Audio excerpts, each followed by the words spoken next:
अस्सलाम वालेकुम जी। Hormonal imbalance है, हार्मोन्स आपके ख़राब हैं, ट्राई कर रही हैं बहुत अरसे से, प्रेगनेंसी कंसीव नहीं हो रही, हार्मोन्स की ख़राबी की वजह से पीरियड साइकिल ख़राब है, बहुत सारी मेडिसिन ले ले के आप थक चुकी हैं। तो आज की इस वीडियो में 3 सिंपल स्टेप्स आपको बताऊंगा अपने हार्मोन्स को बैलेंस करने के लिए। और यकीन मानिए कि अगर आप इन 3 स्टेप्स को 2 महीने के लिए फॉलो कर लेती हैं तो आपके हार्मोन्स भी ठीक होंगे, पीरियड साइकिल भी ठीक होगा, आपके एग्स की क्वालिटी भी अच्छी होगी, अंडे भी सही तरह से बनेंगे और प्रेगनेंसी भी जल्दी कंसीव होगी। मेरा नाम है डॉक्टर ताहिर, चैनल है आपके लिए डॉक्टर हेल्पिंग हेल्थ, सब्सक्राइब ज़रूर कर लीजिएगा। तो बिना टाइम वेस्ट किए जी हम डिस्कस करेंगे 3 स्टेप्स अपने हार्मोन्स को बैलेंस करने के लिए। पहला स्टेप है जी नंबर 1, फिक्स योर डाइट। आपने अपनी डाइट को फिक्स करना है। उसके अंदर चंद पॉइंट्स हैं, नोट कर लीजिएगा कि डाइट के अंदर फिक्स आपने क्या क्या कुछ करना है।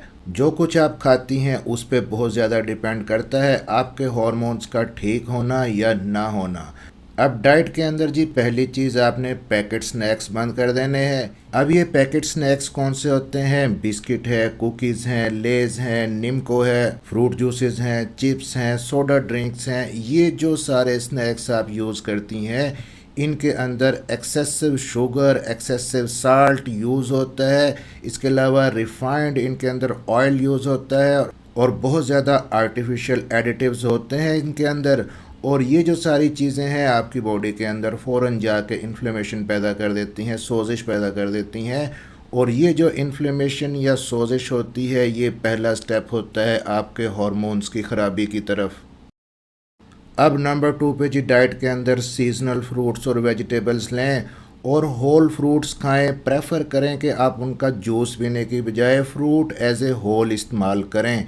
मिलेट्स हैं, दालें हैं, जौ है, बाजरा है। सिर्फ अकेली गंदम की रोटी की बजाय आप इन चीज़ों को साथ मिला के गंदम के फिर इस्तेमाल करें। इसके अलावा सीड्स हैं जिनके अंदर फ्लैक्स सीड्स हैं जिनको अलसी के बीज कहा जाता है, सूरजमुखी के बीज हैं, सिसमे सीड है जिनको तिल के बीज कहा जाता है, फिर पंपकिन सीड्स हैं। ये जो सारे सीड्स हैं इनको भी अपनी डाइट के अंदर शामिल करें।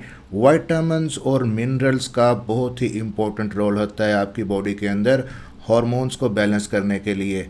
और ये जो सारी चीज़ें मैंने बताई हैं ये विटामिन्स और मिनरल्स का बहुत ही अच्छा सोर्स होती हैं।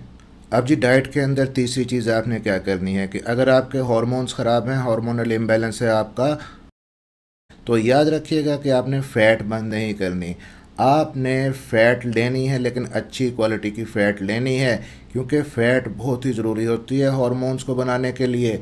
अच्छी क्वालिटी की फ़ैट आप कहाँ से ले सकती हैं? आप गाय का देसी घी इस्तेमाल कर सकती हैं, आप ऑलिव ऑयल यानी कि जैतून का तेल यूज़ कर सकती हैं, आप नट्स ले सकती हैं, आप फ़िश खा सकती हैं, आप अंडे यूज़ कर सकती हैं, आप दही का इस्तेमाल कर सकती हैं। ये सारी चीज़ें गुड फैट का अच्छा सोर्स हैं और ये गुड फैट आपकी बॉडी के अंदर हार्मोन्स को बनाने में अहम रोल प्ले करती हैं।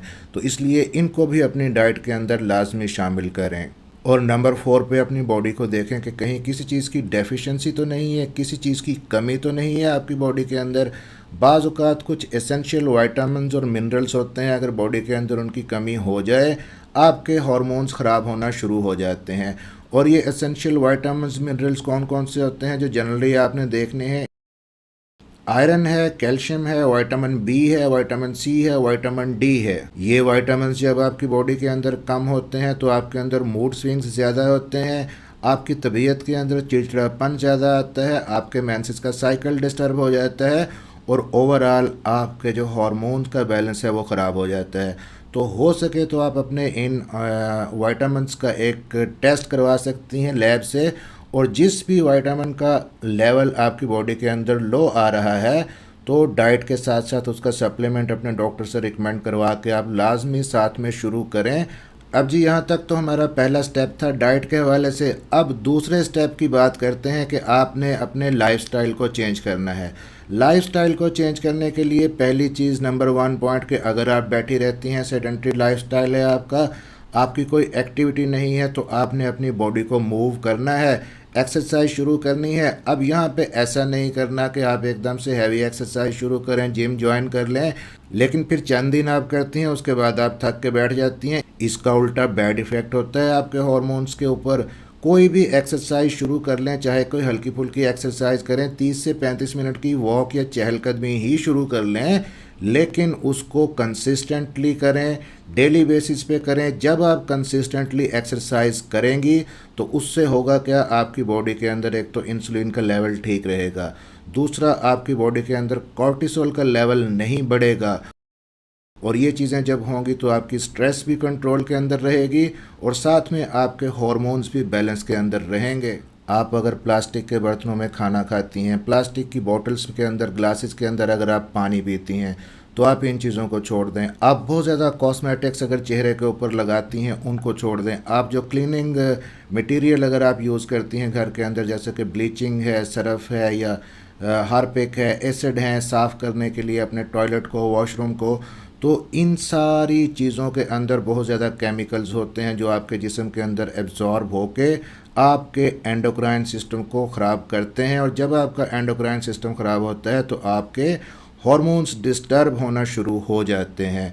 तो इसलिए कोशिश करें कि इन केमिकल्स का कांटेक्ट स्किन के साथ ना होने दें, और जो बर्तन है स्टेनलेस स्टील के यूज़ करें या आप ग्लास के यूज़ करें। और लाइफस्टाइल के अंदर ही जी तीसरी इंपॉर्टेंट चीज़ है वाटर इनटेक। आप अपनी डेली एक्टिविटीज़ के अंदर भूल ही जाती हैं कि आपने पानी कितना पिया, नहीं पिया, पिया भी है कि नहीं पिया। अपना हाइड्रेशन स्टेटस हमेशा अच्छा रखें, कम से कम 2 लीटर पानी डेली बेसिस पे पिएं। आप जब पानी अपना सही तरह से पूरा करेंगी, ये आपके जिस्म से टॉक्सिन्स और जो एक्सेसिव हार्मोन्स हैं उनको बाहर निकालेगा और आपके हार्मोन्स को ठीक करेगा। अब जी तीसरे स्टेप की बात कर लेते हैं कि तीसरा स्टेप कौन सा है। आपने 2 एस कंट्रोल करने हैं, एक स्ट्रेस और दूसरा स्लीप।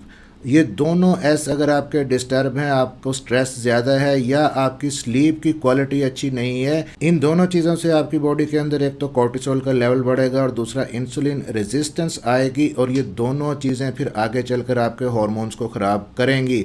तो इसलिए स्ट्रेस को कंट्रोल करने के लिए कोशिश करें कि कुछ ऐसी एक्टिविटीज़ के अंदर आप इन्वॉल्व हों जो आपकी मनपसंद एक्टिविटीज़ हों, जिनको आपका दिल करता हो करने को। आपकी जो फेवरेट हॉबीज़ हैं उनके लिए आप टाइम निकालें, फ़न के लिए, बाहर घूमने फिरने के लिए टाइम निकालें। और दूसरी जो चीज़ है स्लीप, 8 से 10 घंटे की पुरसकून नींद आपके हार्मोन्स के लिए बहुत ही ज़रूरी है। रात को जल्दी सोएं, सुबह में जल्दी उठें। तो 3 स्टेप्स जो हमने डिस्कस किए हैं, अगर शॉर्टली ब्रीफली मैं आपको बताऊं, पहली चीज़ आपने अपनी डाइट को फिक्स करना है, दूसरी चीज़ आपने अपनी बॉडी को मूवमेंट के अंदर रखना है, और तीसरी चीज़ आपने स्ट्रेस से बचना है और अपनी स्लीप की क्वालिटी अच्छी करनी है। मिलते हैं इसी तरह की अगली किसी इन्फॉर्मेटिव वीडियो के अंदर। वीडियो को लाइक और शेयर ज़रूर कर दीजिएगा, चैनल को सब्सक्राइब ज़रूर कर लीजिएगा और अपना ख्याल रखिएगा।